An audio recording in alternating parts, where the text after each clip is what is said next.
आराध्य के चरणों में वंदन। विराजित साधु श्री जी को मध्य निंदा में उपस्थित श्रावक समाज सबों को स्वागत कहते हैं। थोड़ा हल्का कर हमें थोड़ा हल्का थोड़ा कम। एक सहज संयोग कि मेरा जैन संस्कारक कार्यशाला सूरत में हो रही है, उसके लिए आना था, तो बीच में स्टॉपेज दिल्ली का हो गया और ये अवसर मिल गया। संक्षेप में मैं अपनी बात आज रखूंगा, क्योंकि मेरे सत्र होते हैं लगभग 3 से 4 घंटे के। कल अमृत भवन में भी हुआ था 2-2.5 घंटे का, थोड़ा और कम कर दें, हमी हो रही है अभी। तो मैं संक्षेप में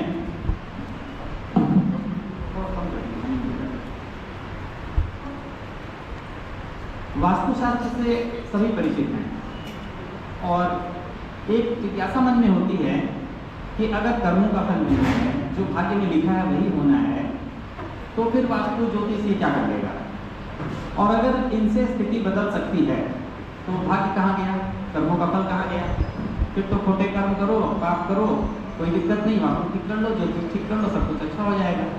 ये दोनों बातें विपरीत लगती है, विरोधाभासी लगती है। और दोनों में सही क्या है ये समझ नहीं पाने के कारण लोग 2 भागों में बढ़ जाते हैं। एक वास्तु पर इतनी निर्भरता कर लेते हैं कि वो अंधविश्वास की सीमा तक चला जाता है, और एक उसको बिल्कुल नकार देते हैं कि इनसे कुछ नहीं होता, और नकारने के कारण वो उस विधा से वंचित रह जाते हैं, उससे जो लाभ ले सकते थे उससे वंचित रह जाते हैं। किसी बात को बिना जाने समझे मान लेना अंधविश्वास है, और बिना जाने समझे नकार देना अज्ञानता है। दोनों ही स्थितियाँ हानिकारक हैं, अपने लिए कल्याणकारी नहीं है। जरूरी है चीज़ों को जान के समझ के। भगवान ने कहा है चीज़ें सभी ज्ञेय हैं, फिर श्रेय और हेय का डिवीजन होगा। तो जाननी सब कुछ चाहिए, लेकिन जानने में श्रम लगता है, अध्ययन में मेहनत लगती है। तो आसान लगता है आंख बंद करके किसी चीज़ को मान लेना या किसी चीज़ को नकार देना। आज मैं चाहूँगा कि आंखें खुलें, दृष्टि स्पष्ट हो और हम समझें कि ये क्या है, कैसे काम करती है, कितना काम करती है।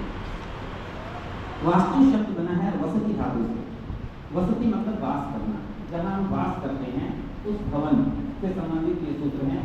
वास हम करते हैं अपने घरों में भी, कार्यस्थल में भी, फैक्ट्री में भी, दुकानों में भी। हर भवन का अपना एक वास्तु विन्यास होना चाहिए। ये विज्ञान है पूरी तरह। अब विज्ञान क्या है और सत्य क्या है, हम लोगों ने विज्ञान को सत्य मान लिया।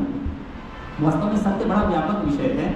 सत्य के जिस अंश को हम गैजेट्स के द्वारा, अपनी इंद्रियों के द्वारा या उपकरणों के द्वारा देख पाते हैं, समझ पाते हैं, उसको प्रमाणित कर पाते हैं, उतने को विज्ञान के दायरे में ले लेते हैं। और बाकी चीज़ें विज्ञान के दायरे से बाहर रहती हैं, पर वो सत्य होती हैं। इसीलिए विज्ञान विकास कर रहा है, बढ़ रहा है, और धीरे धीरे सत्य के खोज में आगे बढ़ता जा रहा है। तो ऐसा नहीं है कि जिन चीज़ों को हम प्रमाणित नहीं कर पाते हैं वो असत्य हैं, वो विज्ञान के दायरे से अभी बाहर हैं, किसी दिन अंदर आ जाएंगे। वास्तु का कुछ अंश विज्ञान की समझ में आ गया है, कुछ अभी आना बाकी है, जैसे ज्योतिष है, जैसे अध्यात्म है। अपने आगमों की जो बात है, कई बातें विज्ञान सम्मत लगती हैं तो लोग उसको स्वीकार करते हैं, हाँ ये बात तार्किक है, विज्ञान सम्मत है।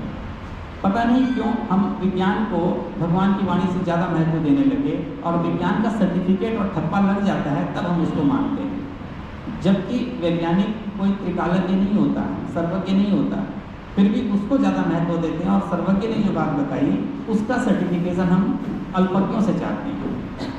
तो हम ये माने कि विज्ञान की बात अभी भूल जाएं, जो बात है उस पर आते हैं। ये जो व्याख्या है कि दोनों में समन्वय कैसे है, कर्मफलवाद में और वास्तु में, ज्योतिष में, इसका जवाब सिर्फ और सिर्फ जैन दर्शन में है। वैदिक दर्शन में या सनातनी जो विधाएं हैं उनमें नहीं है, जबकि इन विधाओं के पुरोधा या इनका एकाधिकार माना जाता है कि ये सनातनी और वैदिकों की चीज है ज्योतिष वास्तु। ऐसा है नहीं। जैन दर्शन में भी ज्योतिष और वास्तु का पूरा महत्व है, पूरा स्थान है, पूरी उपयोगिता है। तभी आपके यहाँ जयतिथि पत्र प्रकाशित होता है 8 वर्षों से, और साधु शास्त्रियाँ भी, आचार्य भी मूर्ख के अनुसार विवाह प्रवेश ये सब करते हैं। ज्योतिष की मान्यता अपने यहाँ भी, अपने ग्रंथ की है। वैदिकों से यदि आप पूछें कि इन दोनों में विसंगतियों में कैसे तालमेल है, कर्मों का फल और भाग्य में वास्तु कैसे काम करेगा, तो वो उनका एक जवाब होता है कि जैसे छाता आपको धूप से बचा लेता है, बारिश से बचा लेता है, वैसे ये चीज़ें आपको बचाव कर देती हैं। सर आप ये जवाब सुनेंगे, इससे आगे की व्याख्या उनके पास नहीं है। ये व्याख्या बिल्कुल गलत है, इसे खारिज कर दिया जाना चाहिए। क्योंकि यदि आपने छाता लगा रखा है तो आपके भाग्य में भीगना नहीं लिखा था, धूप में तपना नहीं लिखा था, तभी छाता मिला। यदि भीगना लिखा है, धूप में तपना लिखा है, तो छाता मिलता कैसे? हो जाता, खुलता नहीं, फट जाता, उड़ जाता, चोरी हो जाता, कुछ हो जाता, नहीं मिलता, लगता नहीं। लगा यानी भाग्य में था, तो इसका जवाब उनके पास नहीं। दूसरी बात, छाता आंशिक बचाव देता है। जून के महीने को धूप में आप छाता लगाते हैं तो जनवरी की ठंड नहीं कर देता, थोड़ी थोड़ी राहत देता है। बारिश के छींटे फिर भी लगते हैं और छात से बचा लेता है, आंशिक राहत देता है। लेकिन इन विधाओं से, ज्योतिष से, वास्तु से, रत्नों के प्रयोग से देखा गया है कि बहुत बड़ा ड्रास्टिक चेंज भी होता है। यदि बड़ा दोष आ गया तो बहुत बड़े अरबपति के राजा के रंग बन गए, और शुद्धि कर ली तो बहुत जमीन से फर्श से अस्पष्ट ले गए। इतना बड़ा परिवर्तन ये छाते वाले उदाहरण से सेट नहीं होता। वो जून के महीने तो जनवरी नहीं कर सकता। तो फिर बात क्या है? इसका जवाब उनके पास नहीं है। क्यों नहीं है? वो जैन दर्शन के शब्दावली उनके पास नहीं है, वो नॉलेज नहीं है।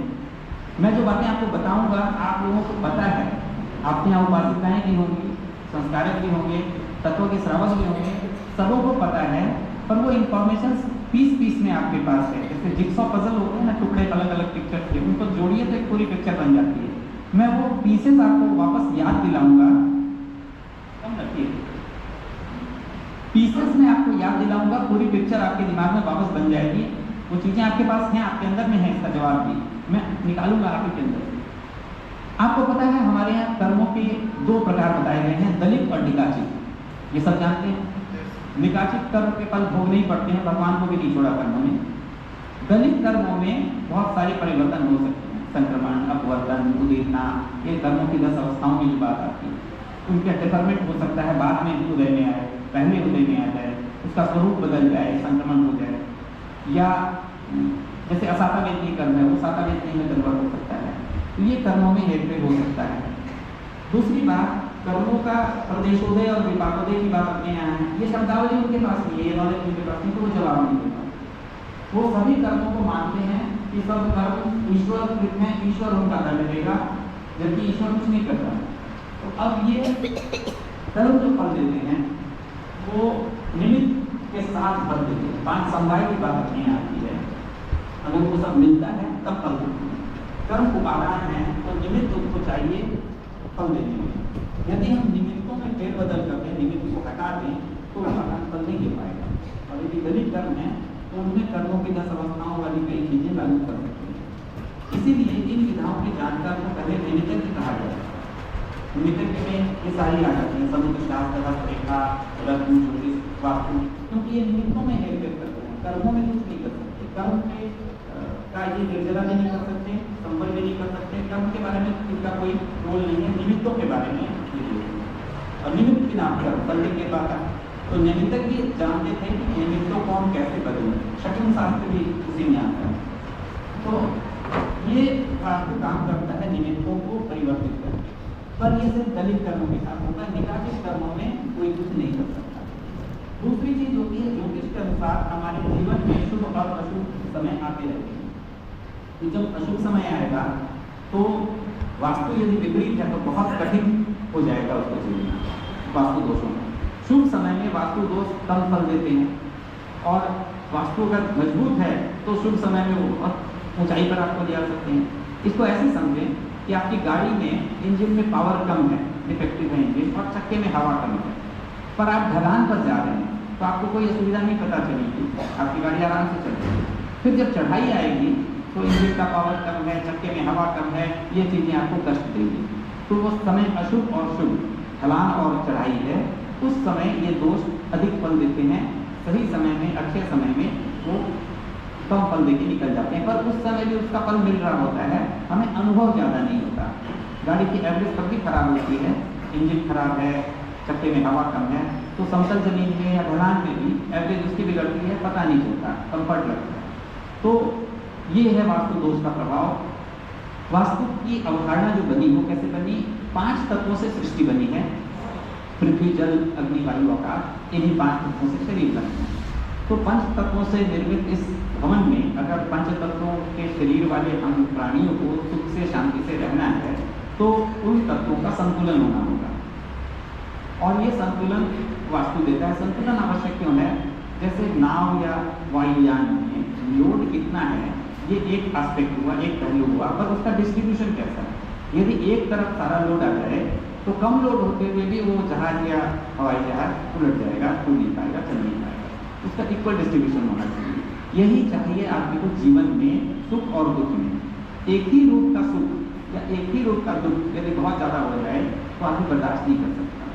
सुख भी बहुत तरह के हैं, स्वास्थ्य है, नाम यश है, धन है, आज्ञाकारी संतान है, बहुत सारी चीज़ें हैं। इनमें से कोई एक ही चीज़ एकांत रूप से बहुत ज़्यादा हो जाए और दूसरे सुख नहीं हो तो ये सुख का संतुलन नहीं हुआ, व्यक्ति दुखी रहेगा।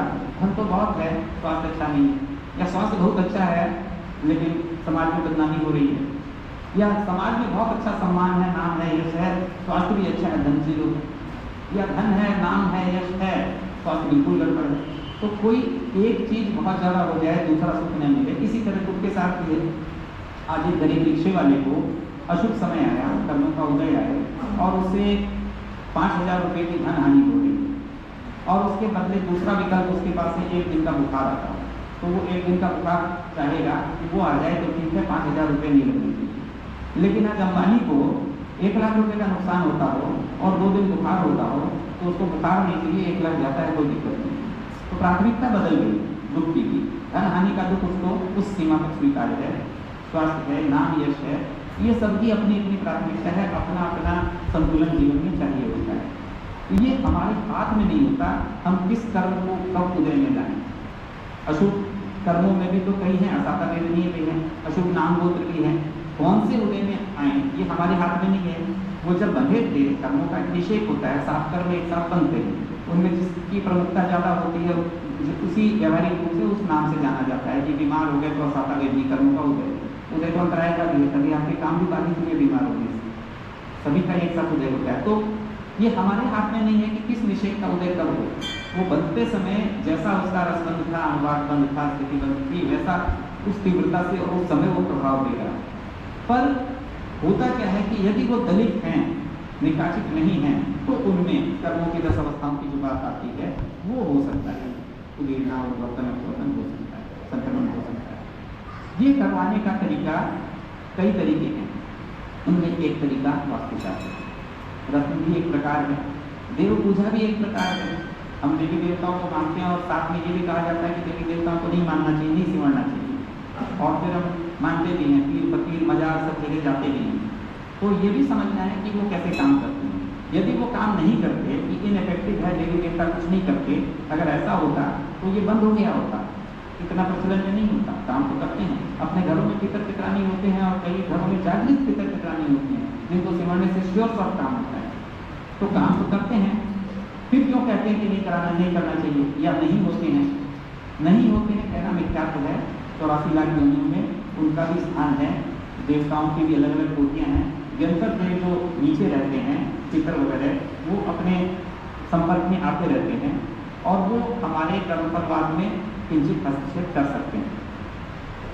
हम जब देवी देवता को सिमरते हैं, देव पूजा करते हैं, तो क्या करते हैं आप ये समझिए, आपको सेव लेना है, आप बाजार गए 200 रुपये का 1 किलो सेव आप ले जाए तो आपको 200 रुपये लगे, लेकिन आपने एक स्टाफ रख लिया, इनको जब सेव चाहिए ला देना, गाड़ी ले जाना सेव ला देना, तो आपको सेव के 200 रुपये तो लगने ही हैं, स्टाफ की सैलरी भी लगनी है, गाड़ी का खर्चा मेंटेनेंस तेल लगना है, या वो रिक्शे में जाएगा, ऑटो में जाएगा, वो सारे खर्च लगने हैं। आपका 200 रुपये का सेव 500 रुपये किलो पड़ रहा है, 1000 रुपये किलो पड़ रहा है। देव पूजा यही होता है, आपको अपने ही कर्मों का फल मिलता है। कोई देवी देवता अपनी तरफ से आपको कुछ नहीं दे सकते।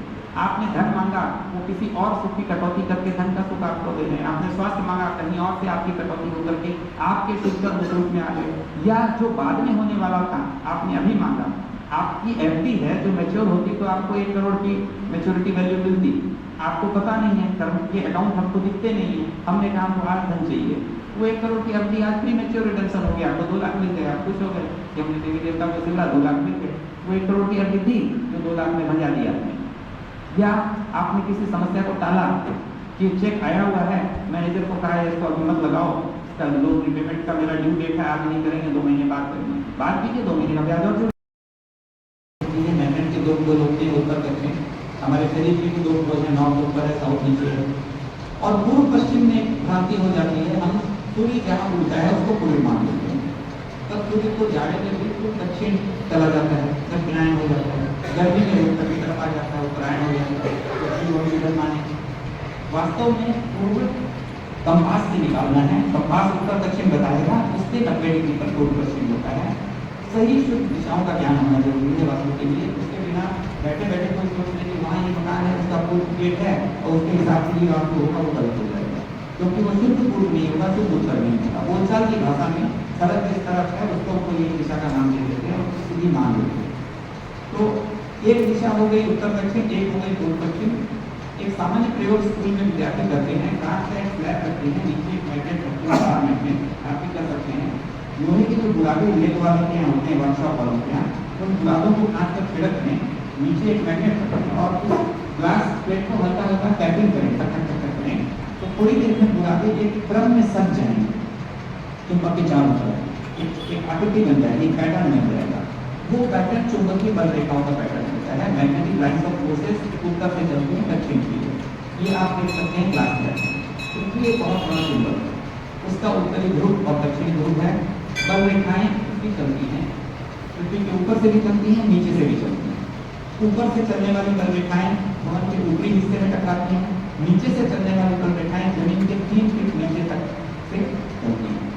हमारे जमीन की जो भवन की जो नींव है वो 5-6 फीट नीचे से आती है और बल रेखाएं उसमें भी टकराती हैं।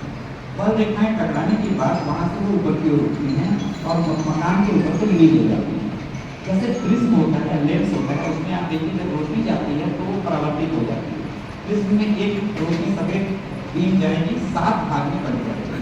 बैंगनी, नीला, आसमानी, हरा, पीला, नारंगी, लाल, ये 7 रंग धनुष के लिए होते हैं, प्रिज्म उसको बांट देता है। इसी तरह मैग्नेटिक लाइन ऑफ फोर्सेस जब कटती हैं तो उनके सेक्टर्स बन जाते हैं अलग अलग और 5 तत्वों के जल, अग्नि, वायु, आकाश एक अनुकूल क्षेत्र बन जाते हैं घर में।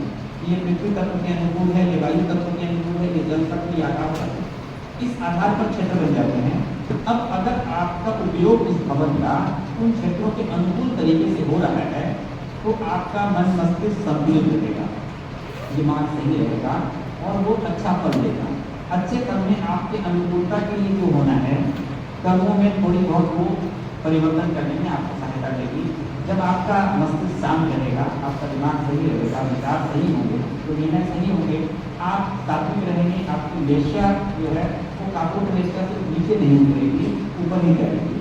नहीं तो अगर विपरीत वास्तु है तो दिमाग विपरीत रहेगा, उनकी कुछ भी बात आएगी, अशुभ कर्म पहले भी निष्कर्म में आएंगे, दिमाग गलत रहेगा, निष्ठा गलत रहेगी, पाप का ही वृत्तियाँ बढ़ेगी, तो आप अशुभ कर्मों को भोगेंगे। एक और मजे की बात अशुभ कर्मों को भोगने में एक कॉन्सेप्ट ये भी है कि अशुभ कर्म जब उदय में आते हैं तो आपका अशुभ समय उस समय बुरा होता है और आप उस समय भी बात कर रहे होते हैं। जैसे बारूद का ढेर है, इसमें बहुत ताप है, बारूद अगर जलेगा तो बहुत हीट निकलेगी, लेकिन उस हीट को निकालने के लिए पहले उसमें चिंगारी डालनी होगी, हीट डालना होगा। तो थोड़ी माचिस की आग आप देते हैं तो बहुत आग को बन जाती है। वैसे ही थोड़ा पाप आप जब करते हैं तो बारूद में तरीका लगाते हैं और उसी के साथ पूरे पाप कर उदय में आ जाते हैं और वो अशुभ चीजें आती हैं। ये तरीका लगाने वाला काम बंद कर देगा वास्तु। तो अगर वो उदय में आ भी रहे हैं तो वो उनका प्रदेश उदय हो जाएगा, जो पापोदय से बच जाएंगे। संवर और निद्रा के प्रति आपके भाव बढ़ेंगे, शुभ वृत्तियाँ बनेंगी। वास्तु ये सहज रूप में करता है, बिना बीच में किसी देवी देवता को लाए। आपका जो सैलरी लगता, जो कमीशन लगता उस काम को करवाने का, चार्जेस लगते, वो नहीं लगता। तो वास्तु इस प्रकार से काम करता है। निकासित कर्मों में कोई कुछ नहीं कर सकता, दलित कर्मों में कर्मफलवादी इस प्रकार हस्तक्षेप करता है। ये जानने के बाद आपको ये समझ में आ जाएगा कि इस पर कितना विश्वास करना, कितना नहीं करना। दलित कर्मों के अलावा यदि कोई कर्म है, निकासित कर्म कैसे बनते हैं वो भी कभी आप प्रवचन में सुनेंगे, अभी जिज्ञासा हो जाएगा और लंबा हो जाएगा। 2 कारण से दलित कर्म बनते हैं, वो कारण बताएंगे। लेकिन अगर दलित कर्म है उदय में तो आप इन विधियों का उपयोग कर सकते हैं। निकासना यदि है तो ये विधियाँ काम नहीं करेंगी। वैसे स्थिति में इन पर निर्भरता आने की बात है। दूसरी बात, वास्तु में बहुत सारी चीज़ें बताई जाती हैं, उनमें कुछ चीज़ें बहुत ज़्यादा महत्वपूर्ण नहीं है और उनको बहुत महत्व देते हैं। जैसे लगता है कि कैंपस में जो हम एंट्री करते हैं मेन गेट, वो पहली चीज़ है, सबसे महत्वपूर्ण चीज़ है गेट में एंट्री करना, ऑफिस घर में एंट्री करना। उस गेट को बहुत ज़्यादा महत्व दे देते हैं दूसरे देशों की तुलना में, पर वो हमारे हाथ में नहीं है। मेन गेट रोड पर ही खुलेगा। हमारा यदि बड़ा प्लॉट हो, कोई एकड़ों में फैला हुआ और लंबा स्टैंड है, 500 करोड़ का फ्रंटेज है, तो हम जहाँ चाहें वहाँ गेट कर सकते हैं। पर यहाँ तो छोटे छोटे प्लॉट्स हैं, उनका गेट नहीं रखना होगा, नहीं तो कार नहीं खींचेगी, आप आ नहीं पाओगे। कई बार तो पूरा फुल फ्रंटेज ही गेट हो जाएगा, तो गेट जब आप कुछ कर ही नहीं सकते तो उसको आप उसके पीछे बेवकूफ़ी नहीं है कि बहुत ज़्यादा आप तोड़ फोड़ करें। उसके बारे में सोच रहे हैं गेट के आगे द्वार में भी होता है। खूब स्तंभ मार्ग करुण भ्रम विरुद्धम सुविधम द्वारम संसार विभिन्न मिटा चष्टाम भूमि न दोषा है। गेट के आगे यदि मार्ग है, कुआं है, खंभा है, तो पिलर है, किसी मकान का कोण है या मार्ग रहा है तो वो दोष होता है। लेकिन उच्चार विभिन्न मिटा चष्टाम भूमि न दोषा है। अगर ऊंचाई में गेट की ऊंचाई से दूरी भूमि को त्यागने के बाद अगर बारवेर है भी तो दोष नहीं है। पर अगर रोड तो चौड़ी है, गेट आपका 6 फुट 8 फुट का होगा, उसकी दुगनी हो गई 16 फुट 20 फुट, रोड है 30 फुट 40 फुट की, उसके बाद कोई द्वार नहीं है। अब कोई वास्तु वाला बोलेगा उसका खंभा है, मकान का कोना है, आपके तो द्वार नहीं लग गए, अगर द्वार में नहीं काम करेगा। आपके गेट की ऊंचाई के दुगनी भूमि के बाद अगर द्वार है तो नहीं काम करेगा। उस पर निर्भरता, उसको मानना वहाँ विश्वास करता है। दूसरी बात, 5 तत्व की बात है, उसमें सबसे अधिक प्रभावित करता है जल तत्व। तो जल का दोष घर में नहीं होना चाहिए, उस पर ध्यान रखना चाहिए। लेकिन हम लोगों को जो वास्तु वाले आएंगे जो भी दोष दिखेगा उसको अल्टीमेट बता देंगे। आप ये सोचिए, आप व्यापार करते हैं, व्यापार में बहुत सारे कारण हैं। मौके की जगह पर आपकी ऑफिस या दुकान होनी चाहिए, आपके सेल्स स्टाफ और अकाउंट स्टाफ अच्छे होने चाहिए जो परफेक्ट अकाउंटिंग करते हैं, सेल्समैन अच्छा हो, आपकी परचेसिंग सही जगह हो रही हो, आपके कंप्यूटर इंटरनेट अच्छे से चल रहे हो, फोन डिस्टर्ब नहीं होता हो, ये बहुत सारे पूंजी आपके पास हो, दुकान में हो, ये कई सारे फैक्टर्स हैं जो व्यापार को सफल बनाते हैं। क्या इनमें से किसी एक फैक्टर को आप अल्टीमेट मान सकते हैं कि सिर्फ मेरा मोबाइल कंप्यूटर अच्छा चलता है तो मेरा व्यापार चल जाएगा, या सिर्फ मौके की जगह पर ही दुकान के लिए तो हम समझ जाएंगे? बहुत सारे फैक्टर्स कंट्रीब्यूट करते हैं तब वो काम सही होगा। कोई एक चीज़ अगर बहुत मजबूत आप कर लें, दूसरी चीज़ें नहीं है तो काम नहीं होगा। इसी तरह वास्तु जो है वो सफल और सुखी जीवन का एकमात्र कारण नहीं है, अनेक कारकों में से एक कारक है। अब अनेक कारकों में जिन कारकों के बारे में कुछ कर नहीं सकते उनको छोड़ देते हैं, जिनमें कर सकते हैं उन पर ध्यान लगाते हैं, पर ये नहीं माने कि ये एकमात्र कारक है। एक कड़ी अगर हम बनाते हैं चेन, मोटे सरिये की हमने एक चेन बनाई कड़ियों की, एक कड़ी पतला रहेगा, तो अब उस पर वजन डालेंगे तो वो पतला जो लिंक है वही तेल होगा, वही टूटेगा। तो हमें काम कुछ वीक लिंक करना है। तो हमारे जीवन के अनेक कारकों में जो वीक लिंक है उनको मजबूत करना है। किसी एक लिंक को बहुत ज़्यादा मजबूत कर भी दें तो उससे कुछ नहीं होगा। तो और कोई कमियां हैं ज्योतिष के अनुसार, अगर हमारा अशुभ कालखंड चल रहा है तो ग्रहों के लिए जो शांति के मंत्र है वो करने हैं। उस जगह वास्तु से ग्रहों की शांति नहीं होगी, लोगों ने घालमेल कर लिया, वास्तु ज्योतिष सबको मिला दिया। दूसरी एक बहुत खतरनाक चीज अभी चल पड़ी है और उसको चलाने में वास्तुविदों से ज़्यादा समाज का दोष है, वो है रेमेडियल वास्तु। एक नया नाम चला है रेमेडियल वास्तु। जैसे आपके यहाँ कोई दोष है, बीम में बीम के नीचे आपको नहीं सोना है, बीम हटाने से, तो चाइनीज बांस की बांसुरी क्रॉस करके लाल बांस के नीचे टांग देंगे कि बीम का दोष दूर हो। कहीं कुछ है तो पिरामिड रख दिया, सती का श्रेय रख दिया, तांबे का श्रेय रख दिया, बहुत सारी चीज़ें हैं, क्रिस्टल्स हैं, पारा है, ऐसी ऐसी चीज़ें या कोई ऐसी चीज़ें जो आपने देखी नहीं है, राउगर्स हैं। तो ये चीज़ें एक ब्रीफकेस भर की चीज़ लगभग 2-3 हज़ार रुपये में आ जाती है, एक ब्रीफकेस भर जाता है और वो 10 से 15 लाख 20 लाख की बिकती है। आप ये देखिए जैसा चेहरा बताएगा। अब ये 2000 की 30 लाख की बिकती है रेमेडियल वास्तु में, तो वास्तु वालों के लिए प्रूव करता है ये काम, क्योंकि अपने यहाँ कंसल्टेंसी का, बोलने का, बातों का पैसा देना लोगों को अकड़ता है, चीज़ का पैसा नहीं होता। तो अगर कोई वास्तु वाला आपको एडवाइस दे के जा रहा है, सजेशन दे रहा है, तो वो फीस अकड़ जाएगी। 2 लाख रुपये तो पता नहीं क्या लेने लगते हैं और लाख की जगह 5 लाख मिल जाए। कुछ चीज़ें दी जिनकी कीमत आपको नहीं पता, तो आपको लगेगा तो चीज़ दी। दूसरा फायदा क्या होता है, एक बाथरूम आपने नॉर्थ ईस्ट में बना लिया, किसान बोलिए, उसका कोई उपाय नहीं, आपको तोड़ना ही होगा। अब तोड़ना किसी को भी पूछेंगे, तोड़ना बताएगा, मुझे भी पूछेंगे, मैं बोलूँगा हटाइए। हटाने का मतलब दूसरी जगह आप उसको शिफ्ट करेंगे, एक शिफ्टिंग कम से कम 5 लाख का खर्चा प्लम्बिंग, टाइल्स, सैनिटरी वेयर सारा टूटा, दूसरी जगह लगा, 5 लाख का वो नुकसान। 1-1.5 महीने घर में परेशानी, मिस्त्री उसमें लगा रहेगा, तोड़ फाड़, पहले प्लम्बर है, मैसल वाला है, टाइल्स वाला है, सब लगेंगे। 1-1.5 महीने की वो परेशानी हो गई, 5 लाख रुपया भी लग गया। और जहाँ बना वो बहुत ज़्यादा कंफर्टेबल भी नहीं बना, जहाँ आपने पहले बनाया था कंफर्टेबल था तब बनाया था, अब आपको कंफर्टेबल भी नहीं है। तो what you are losing, comfort lose कर रहे हैं, पैसा लूज कर रहे हैं, परेशानी है, समय लूज कर रहे हैं। तो आपको लगता है कि 5 लाख का खर्च, इतना मेहनत, इतनी परेशानी, इसके बदले अगर आपको वाला होता है 50,000 में आपको ये चीज़ लगा देते हैं, यहाँ पर ये दोस्त मिल जाएगा, आपको तो वो अच्छा लगेगा। 5 लाख रुपया और इतनी परेशानी और 1 महीने का झमेला और रोज की असुविधा, आपको यहाँ बगल में था, यहाँ घूम के जाना पड़ेगा, इससे अच्छा 1,000 रुपया और वाला उसमें काम हो जाएगा। तो ये रेमेडियल बात इस तरह चल रहा है, तोड़ फोड़ नहीं करना पड़े, कोई चीज़ लगा के रखो, उनसे काम हो जाए, उनसे काम होता नहीं और समस्या वैसे भी रहती रहती है।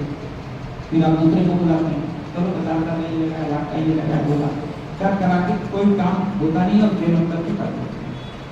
तो ये इनसे बचिए, ये एडिशनल चीज़ें हैं, इनमें से बाकी चीज़ें जो ठीक है निष्प्रभावी हैं, काम नहीं करती हैं।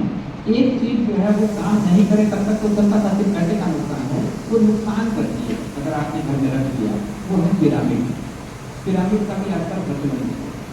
वास्तुशास्त्र भारत का शास्त्र है, पिरामिड इजिप्ट की चीज़ है, क्रिस्टल जिप्सी परंपरा से आई, पेंसी चाइना से आया, जिसमें वो 3 टांग का मेंढक, मुंह में कॉइन, कलापी बुद्धा या चाइनीज काम की बांसुरी, पेंसी वहाँ की चीज़ है।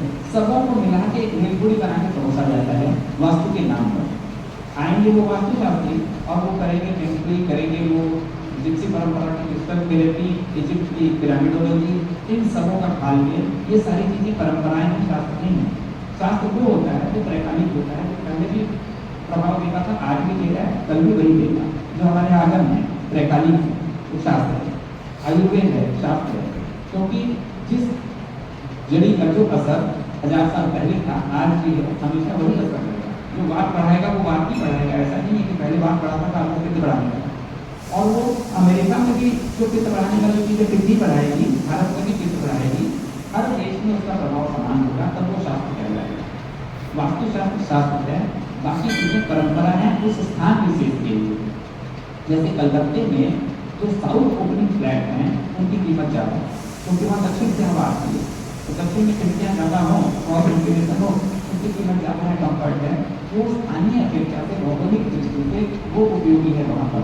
वो शास्त्र नहीं हो गया, पूरे दुनिया में वो काम नहीं करेगा, वो उस स्थान के लिए। और पेंसिल वैसे ही लोकल स्थानीय परंपरा है, हम उनको पूरे दुनिया में अप्लाई कर रहे हैं वास्तु के नाम पर, ये एक गलत हो जाती है। वास्तु को जो वास्तु होता है, इन चीज़ों को मिलाने की तो अलग चीज़ हो जाती है। तो मैंने आपको बताया वास्तु पर कैसे काम करता है, कितना काम करता है। संक्षिप्त में 3 घंटे 4 घंटे की प्रस्तुति को मैं बहुत कम देर में बताना चाह रहा हूँ। कई चीज़ें छुपेंगी, लेकिन कभी समय हुआ प्रॉपर आयोजित करेंगे तो ऑन स्क्रीन के सारा चीज़ बताया जाता है, कैसे वास्तु आप चेक करें, किस दोस्त को महत्वपूर्ण माने, किसको नहीं माने, कहाँ क्या होना चाहिए, ये सारी बातें उसमें आएंगी। अभी तो वास्तु का एक परिचय और वास्तु कर्म पर वास्तु कैसे हस्तक्षेप करता है और कैसे काम करता है, ये मैंने बताया। यदि इस संबंध में किसी को जिज्ञासा हो, केस स्टडी अभी नहीं करेंगे कि यहाँ टॉयलेट है तो क्या करें, यहाँ सीढ़ी है तो क्या करें, वो केस स्टडी होगी। केस स्टडी में इस कॉन्सेप्ट में कोई प्रश्न हो, कॉन्सेप्चुअल क्वेश्चन, तो आप ये थोड़ी सी बात करेंगे, तो इसका प्रश्न करना चाहिए। कोई प्रश्न हम आप पूछ सकते हैं, कोई जिज्ञासा हो जी।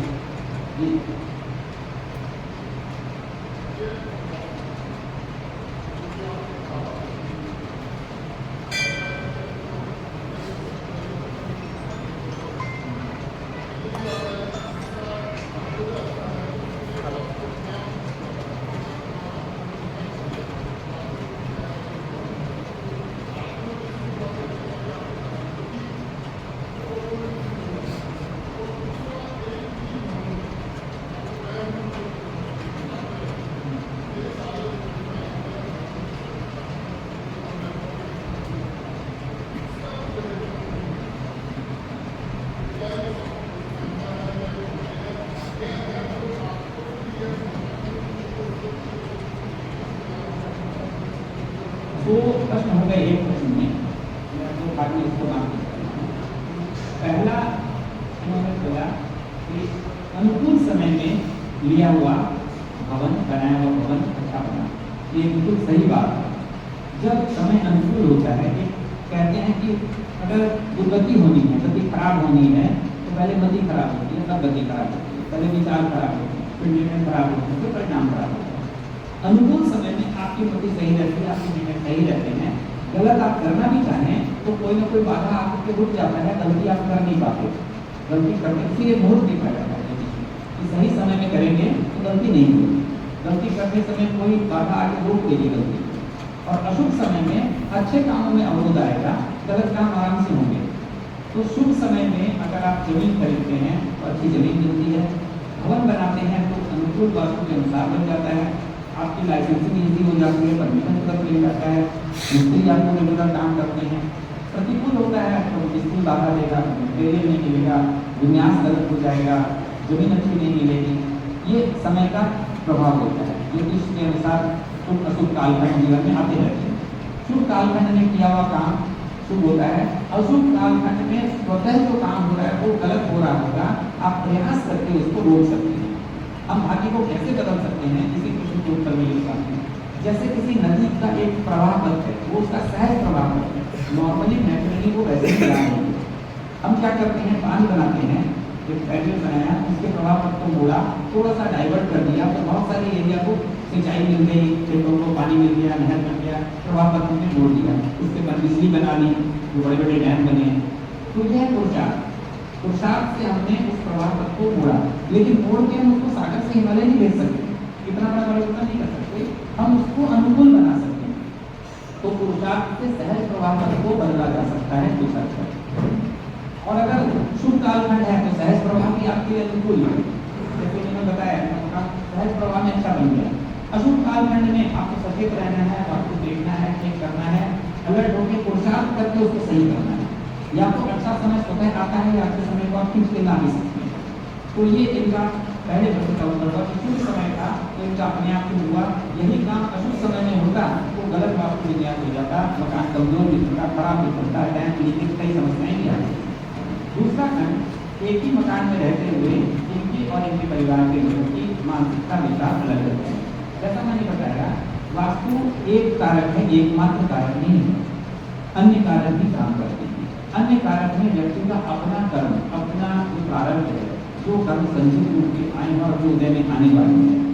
यदि अभी उनके धर्मांतराय का योग है तो धर्म के में बाधा आएगी, रुचि होते हुए या अपनी रुचि नहीं होगी, तो ये उनके अपने कर्मों की बात है। ये कर्म भी यदि निकाचित हैं तो आप कुछ नहीं कर सकते, कोई साधु साधना भी प्रेरणा देने करके नहीं कर सकते। हालांकि अब एक नया कॉन्सेप्ट आया है, आचार्य महाप्रभु जी ने इसको कहने का साहस किया है। सत्य का बहुत सारा अंश ऐसा है जिसे कहने का साहस भी लोग नहीं करते, बड़े बड़े आचार्य नहीं करते, क्योंकि वो इतनी जोरों से जड़ जमा चुका है लोगों के अंदर, यदि हम उसके विपरीत बात करें तो लोगों को डाइजेस्ट नहीं होगा। ऐसी ही एक धारणा है कि निकाचित कर्मों में कुछ नहीं कर सकते, आम धारणा यही है, सामान्य बात यही है। लेकिन निकाचित कर्मों में भी किस हद तक और कैसे परिवर्तन हो सकता है, अपवादिक रूप में महाप्रभु जी ने इसे व्याख्यायित किया था, पर आम तौर पर यही माने कि नहीं होता। जैसे मुझे याद आ रहा है, जनवरी में मैं सावित्री जी का एक उद्बोधन सुन रहा था अमृत में, उस दिन विषय ये था कि क्या नारी के जीवन में समय तो आ सकता है, यदि याद हो सावित्री जी को नारी के जीवन को सामान्यतः माना जाता है कि समय को नहीं आ सकता, क्योंकि इतनी वेदना में लीन है वो कि उनको कहाँ समय चिंतन का, वो वेदना में ही पूरे लिप्त हैं। पर सावित्री जी ने मुझे बताया कि सैद्धांतिक रूप से, व्यावहारिक रूप से नहीं आ पाता है, सैद्धांतिक रूप से संभव है। ऐसे कुछ पल होते हैं, वो पल होते हैं तीर्थंकरों के कल्याण के। अगर पांचों में से कोई भी कल्याण किसी तीर्थंकर का हो रहा है, उस समय कुछ पल के लिए वेदना से उनको मुक्ति मिलती है और वो उस समय अभिज्ञान का प्रयोग करते हैं कि अचानक बंद कैसे हो गया डॉक्टर। तो जो भक्त जीव हैं जिनका वैसा योग है सम्यक पाने का, तो वो अगर गुण लगाते हैं तो पता चलता है अच्छा अच्छा तीर्थंकरों को कल्याण हो रहा है, इसलिए थोड़ा सा रिलीफ मिला है। और वो यदि उस समय ऐसी मानसिकता हो जाएगी कि हम किस कारण से यहाँ आए हैं, वो कहाँ है, हम कहाँ हैं, और वो समय उस समय आ सकता है अपवादिक रूप में। वैसे ही ये अगर निकाचित है आपके परिवारजनों का कर्म का उदय, तो आप प्रयास करके कुछ नहीं कर सकते, तब प्रयास जारी रखना चाहिए। संभवतः वो निकाचित न हो तो उनकी मानसिकता बदल जाए और करते करते वो परिवर्तित हो जाए। बड़े बड़े डाकू वाल्मीकि संत बन गए रुपये से, तो परिवर्तन व्यक्ति की मानसिकता में होता है और वास्तव अनुकूल है तो आपको सपोर्ट कर देगा इस चीज में।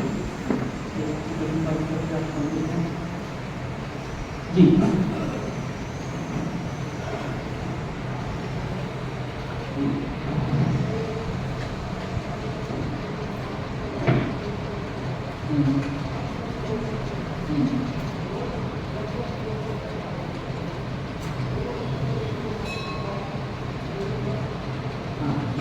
जैसा मैंने बताया कि जो चुंबकीय बल रेखाएं जमीन में चलती हैं और मकान से टकराने के बाद प्रिज्म की तरह सातों अलग होती हैं, तो बाहर अलग होता है।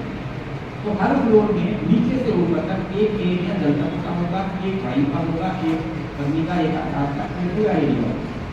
जिस फ्लोर वाले उस तत्वों के प्रभाव क्षेत्र के अनुसार अपना समावेशन करते हैं वो फ्लोर वाले सुखी होंगे, जो फ्लोर वाले डिसोरिएंटेड होंगे वो फ्लोर वाले दुखी होंगे।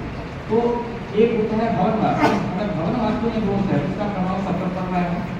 एक होता है अपने फ्लैट का आवासीय वास्तु, इसको हम परिवर्तन करते हैं, इसका प्रभाव सिर्फ हम पर होगा, दूसरे ऊपर नीचे वालों पर नहीं होगा। और आरसीसी सिस्टम होने के बाद जब ढलाई छत लग जाता है, सरिये लग जाते हैं, तो आपके वास्तु विन्यास का फर्क ऊपर और नीचे वालों को नहीं पड़ता। इसीलिए कोई कहते हैं कि हम यहाँ मंदिर कैसे बनाए, नीचे तो टॉयलेट है, ऊपर वालों का टॉयलेट है, तो हम यहाँ मंदिर कैसे बनाए, आप बना सकते हैं। क्योंकि वास्तु दोष निवारण का तरीका ही होता है जोड़ा। लोग तांबा सोना कई चीज़ें लगाते हैं उनसे नहीं होता है, लोगों से ही होता है। लेकिन एक दिमाग में है तांबा मंदिर में बर्तन तांबे के होते हैं, तो लोगों को लगता है कि तांबा लगा के कोई ज़्यादा अच्छा काम होगा, कोई ज़्यादा पैसे वाले की चांदी लगा देते हैं। तांबा और चांदी विद्युत से सुचालक है, इलेक्ट्रिक के अच्छे कंडक्टर हैं पर मैग्नेट के नहीं है। और चुंबकीय बल रेखाओं पर ही आधारित है वास्तु विन्यास। यहाँ मैग्नेटिक मटेरियल चाहिए, आयरन चाहिए, कोबाल्ट चाहिए, तो कोबाल्ट बहुत महंगा होता है, प्रैक्टिकल में नहीं, आयरन आराम से काम करता है। अब जैसे बीम है, इसके नीचे आपको बैठना पड़ता है, तो आयरन तो वो चाइनीज बात की बातें मानने से नहीं होगा, आपको इसको काटते हुए सरिये लगाना चाहिए लोहे। अगर लोहे के सरिये आप नीचे आपने लगा दिए तो ये बीम का असर उसके ऊपर ही रहेगा, लोहे के नीचे नहीं रहेगा। तो जब बीम के असर पर वो लोहे का सरिया काट रहा है तो ऊपर के टॉयलेट के असर को भी तो सब में पूरे सरिये पड़े हैं, वो काट रहा है। नीचे टॉयलेट है, फ्लोर में सरिये हैं, तो सरिये ने उसके असर को काट दिया। ऊपर नीचे का उससे कोई मतलब नहीं है, क्योंकि इतना सघन सरिया है, 4-5 इंच का सरिये का जाल है, इससे तो बहुत कम लगाती है बीम के, तो वो इसका असर कर दिया। तो टॉयलेट के नीचे आप मंदिर में कोई दिक्कत नहीं। मंदिर के बारे में कभी अलग चर्चा करेंगे, क्योंकि प्रचलन है, जैसे मैंने कहा कि बड़े बड़े आचार्य साहब होकर तो मैं कितने विरोधी हूँ, तो मंदिर के बारे में मैं अभी नहीं कुछ कहूँगा। मंदिर के बारे में कभी बड़ा पत्र होगा तब समझा होगा कि घर में जो मंदिर बनाते हैं वो नहीं बनाना चाहिए। पर अभी कोई मुझे पूछेगा कि घर में मंदिर कहाँ बनाए, आप आपकी के अनुसार मुझे परामर्श देते हैं, तो मुझे यही कहना पड़ेगा कि नॉर्थ ईस्ट में बनना चाहिए, क्योंकि ये सबों के दिमाग में बैठा है कि ईशान कोण में मंदिर होना चाहिए, नॉर्थ ईस्ट में होना चाहिए। तो मुझे वो कहना पड़ेगा, क्योंकि मैं अगर कभी बताने जाऊँगा तो उसमें समय लंबा लगेगा। तब सत्य ये है कि घर में मंदिर नहीं है, इस पर कभी विस्तार से चर्चा कर लेंगे। तो आपके प्रश्न का उत्तर हो गया कि एक फ्लैट का वास्तु उस फ्लैट वालों को असर करेगा, ऊपर नीचे गलत है कि तो उसको कोई असर नहीं करेगा। पूरे भवन में अगर कोई वास्तु दोष है, बिल्डिंग है, तो उसका असर सब करेगा। और कोई प्रश्न? जी, ये पुस्तक जो परम पूज्य गुरुदेव के हाथों में इसका लोकार्पण हुआ था, इसमें सारी चीजें शॉर्ट में संक्षेप में समाहित हैं। और इसका शीर्षक है 120 साल जीने के लिए बना आपका शरीर आधे में ही क्यों मुरझाने लगता है। तंती कहानी है इसका मेन शीर्षक है, और सब टाइटल है 120 साल जीने के लिए बना आपका शरीर आधे में ही क्यों मुरझाने लगता है। आपको लगता होगा 120 साल की बात कहाँ से आ गई।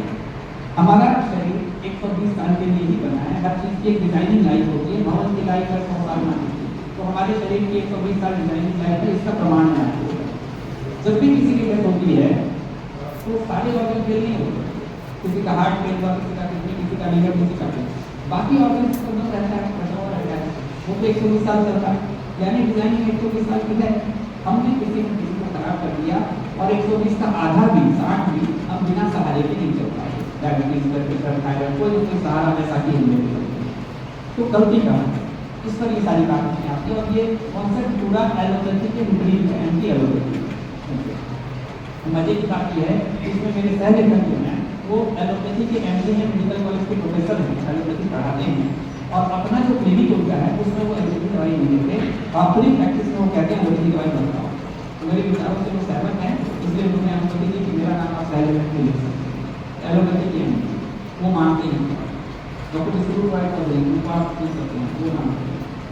होता क्या है स्वास्थ्य में, मैं बहुत संक्षेप में कहूँगा कि समय 11 बज रहा है, होने की सीमा है। हमें अगर पता चल जाए कि किसी पेट्रोल पंप में पेट्रोल गलत मिलता है तो आप उसके पेट्रोल भराएंगे, 2 किलोमीटर चक्कर मार के दूसरे पंप में जाएंगे, क्यों? क्योंकि इंजन खराब हो जाएगा। उस इंजन का स्पेयर मिलता है, अच्छे मैकेनिक मिलते हैं, वापस नए के जैसा बना सकता है, पर फिर भी आप उसमें गलत तेल नहीं डालेंगे। ये जो इंजन है हमारा, इसके लिए तो स्पेयर मिलते हैं ना, अच्छे मैकेनिक हैं, अच्छे डॉक्टर हैं, और स्पेयर रिप्लेस कर भी दे तो प्रॉपर काम नहीं करता, किडनी बदलाने के लीवर बदलाने के प्रॉपर काम नहीं करता। फिर भी इस इंजन की चिंता नहीं है, इसमें हम गलत फ्यूल डालते हैं। गलत फ्यूल मतलब जो हमारा भोजन नहीं है, डीजल गाड़ी में पेट्रोल गाड़ी में किराना गाड़ी में हमारा जो भोजन नहीं है वो खाते हैं। कोई पशु अपने भोजन के अलावा दूसरा भोजन नहीं खाता, शाकाहारी शाकाहार करता है, मांसाहारी मांसाहार करता है। उसमें भी अब गिलहरी है वो कल खाएगी, घास नहीं खाएगी, बंदर शाकाहारी घास नहीं खाएगा, गाय शाकाहारी घास खाएगी, उसका भोजन घास है, शाकाहारी भी अलग अलग। मांसाहारी भी हर प्राणी का मांस हर प्राणी नहीं खाता, सेलेक्टिव है किसको क्या खाना है। हम तो मरे हुए का खाते हैं, लेकिन शेर नहीं खाएगा मांसाहारी होकर भी, हमारा वक्ता नहीं खाएगा, सबका अपना भोजन है। एक हम हैं जो अपने नेचुरल फूड को हमने छोड़ दिया, हम गलत खाना खा रहे हैं इसलिए बीमार हो गए। गलत खाने में 2 तरह के गलत हैं, एक गलत जिसको हम जानते हैं कि गलत है, उससे खतरा नहीं है, क्योंकि हमको पता है कि पानी सारा नहीं खाना चाहिए, तला हुआ समोसा कचौड़ी ज़्यादा नहीं खाना चाहिए, मिठाई ज़्यादा नहीं खाना चाहिए, फिर भी खाते हैं। पर पता तो है कि गलत है, तो वहाँ मिथ्यात्व तो नहीं है, गलत सत्ता तो नहीं मान रहे हैं। पर गलत सबको अच्छा नहीं मानने के अलावा हम क्या कहते हैं, अच्छे जिसको हम अच्छा मान रहे हैं वो गलत है। ऐसे फूड हम ज़्यादा खा रहे हैं जिनको हेल्दी फूड मानते हैं, और उन पर पूरी बात में आती है, मेरे में आती है।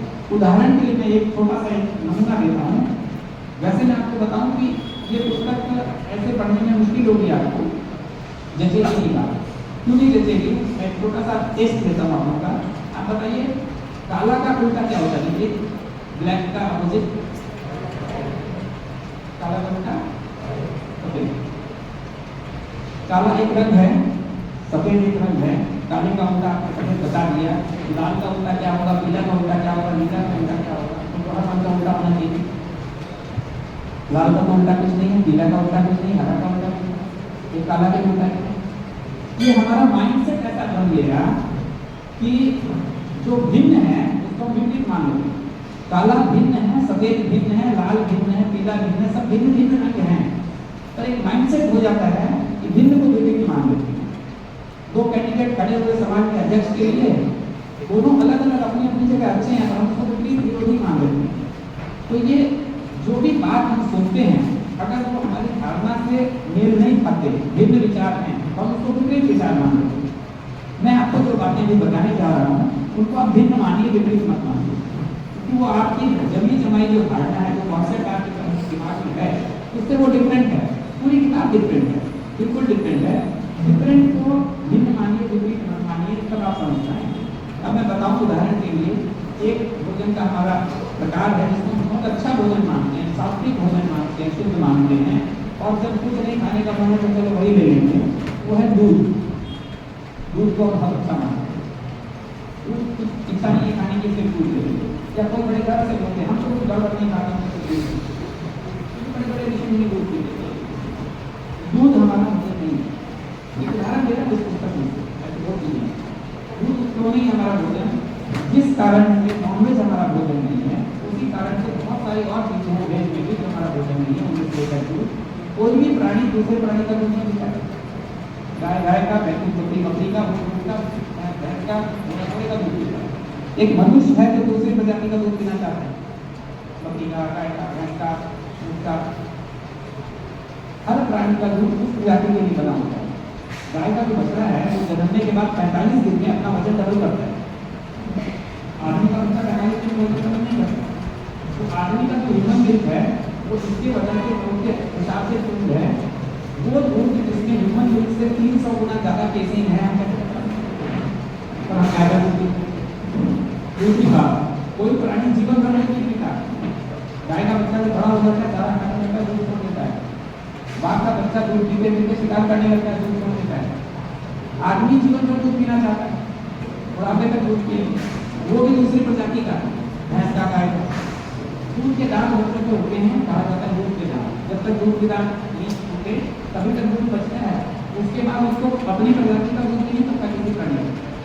बच्चे को भी, ह्यूमन के भी दूध के दांत होने के बाद नहीं करते थे, वो दूध को बिल्कुल नहीं करते, पर उसको झेल जाता है क्योंकि आदत बढ़ गई बचपन से, तो वो झेल जाता है। 20-25 साल की उम्र तक तो झेल जाता है। उसके बाद वो नुकसान करना शुरू करता है और बाद में बैड कोलेस्ट्रॉल, अथेरोस्क्लेरोसिस के हार्ट में स्टार्ट लगे। क्यों लग रहा है कोई नहीं बताता, क्योंकि ये बता देंगे तो मुझे समझ लो। इसलिए दूध पियो, स्टंट लगाओ। मेडिकल इंडस्ट्री के हित में है कि आप गलत खाएं, इसीलिए जो डाइटिशियंस आते हैं उनको पढ़ाया ही नहीं जाता है। जितने भी डाइटिशियन हैं जो डाइट चार्ट आपको देते हैं, वो डाइटिशियन नहीं है, वो अकाउंटेंट है। जैसे आपने अकाउंटेंट होते हैं, आप लोग खाता भी करते हैं ना, डेबिट क्रेडिट, नामे जमा जोड़ते हैं, वो सिर्फ नामे जमा जोड़ते हैं। आप चीनी पी रहे हैं, इतना इतनी कैलोरी हुई, इतना मिठाई में इतनी, रोटी में इतनी कैलोरी छोड़ दिया, जमा नामे लिखेंगे, इतना वॉक किए, इतना कटा, इतना एक्सरसाइज किए, इतना कटा, इतना आपको करना है। नामे जमा जोड़ के अकाउंट का सीट आपको पढ़ाते हैं, तो वो डाइटिशियन नहीं है। डाइट की सारी बात भी पुस्तक में आती है, सत्र में आती है।